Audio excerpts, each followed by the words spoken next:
మీలో మీ ప్రార్థన భారాలు చూసినప్పుడు చేతి వరకు వచ్చిపోయింది, అది వచ్చిపోయింది, ఇది చేయలేకపోతున్నాను, అది బ్రతుకుతానికి అవకాశం లేదు, నేను ప్రార్థన చేస్తున్నాను అంటారు. క్రియలు లేని విశ్వాసం వ్యర్థమని మీరు ఎరుగరా?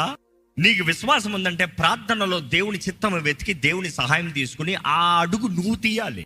నువ్వు చెయ్యి పైకెత్తితే ఎర్ర సముద్రం 2 పాయలు అవుతుంది, చెయ్యి కింద పెట్టుకుంటే కాదు. నువ్వు కాలు పెడితే యోర్దాను నది 2 పాయలు అవుతుంది, నువ్వు కాలు పెట్టకుండా కాదు. Which means the first step నీ దగ్గర ఉంది, దేవుని దగ్గర కాదు. దేవుడు కోరేది నువ్వు మొదట అడుగు తీయాలి, నువ్వు మొదట చేయాలి, నువ్వు పని చేయాలి, నువ్వు విత్తనం వెత్తాలి, నువ్వు ప్రయాస పడాలి. ఏది నీ ప్రయాస?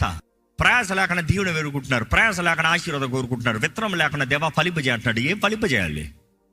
ఎందుకంటే మంచి నేల ఉండొచ్చు, మంచి మట్టి ఉండొచ్చు, ఒట్టి వర్షం మాత్రం పడితే చెత్త పెరుగుతుంది. దాంట్లో మంచి విత్తనం వేస్తే మాత్రమే ఆ విత్తనం ఎదుగుతుంది. ఈరోజు నీవు విత్తాలి, ఎందుకంటే విత్తనానికి విత్తనం ఇచ్చే దేవుడు ఉన్నాడు. ఇచ్చిన విత్తనం గురించి నేను లెక్క అడుగుతాడు. జాగ్రత్త.